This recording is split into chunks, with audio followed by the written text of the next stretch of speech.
बाज अगर आसमान में राज करता है तो उसके पीछे वजह है उसका एटीट्यूड।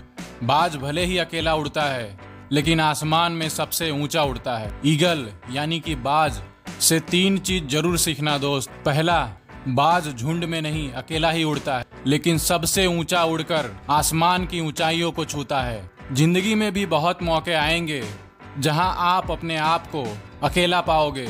आपके लिए हुए फैसलों के सपोर्ट में कोई खड़ा नहीं दिखेगा, लेकिन वो यही समय होगा कि आप अपने आप को साबित करके, आपने लिए हुए फैसलों को साबित करके बाकी के लोगों से कहीं ऊंचे उठकर सफलता की ऊंचाइयों को छू जाओगे।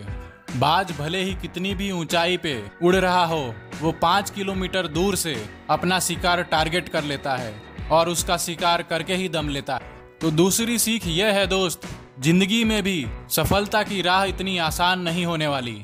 भले ही कितने भी रोड़े आए, कठिनाइयां आए, आपने अगर ठान लिया, कोई टारगेट ले लिया तो उसको करके ही दम लेना।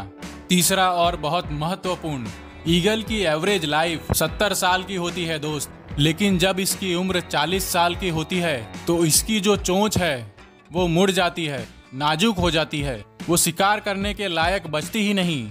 इसके जो पर है वो भी भारी हो जाते हैं, कमजोर हो जाते हैं और वो उतनी तेजी से उतनी ऊंचाइयों पर उड़ ही नहीं पाता। अब ईगल चाहे तो बाकी का समय ऐसे ही निकाल सकता है, लेकिन ईगल ऐसा करता नहीं। वो कहीं बहुत दूर, बहुत ऊंचे पर्वत पर चला जाता है और अपनी चोंच उस पर पटक पटक कर तोड़ डालता है और वो दर्द से गुजरता है, लेकिन उसके बाद उसकी नई चोंच आती है। और अभी भी कहानी खत्म नहीं होती दोस्त। उसी चोंच से वो अपने एक एक पर नोचता है। क्या पीड़ा से गुजर रहा होगा, लेकिन इस प्रोसेस के बाद फिर से वो आसमान की ऊंचाइयों पर राज करता है। तो दोस्त, अगर सक्सेस चाहिए तो आहुति तो देनी पड़ेगी, अपने आप को उस पेन में झोंकना पड़ेगा, जिसके बाद एक ऐसा बंदा निकलेगा कि सक्सेस भी सलाम ठोकेगी। ईगल एटीट्यूड चाहिए ही चाहिए। वीडियो अगर पसंद आया हो तो वीडियो को लाइक और चैनल को सब्सक्राइब करना ना भूलें।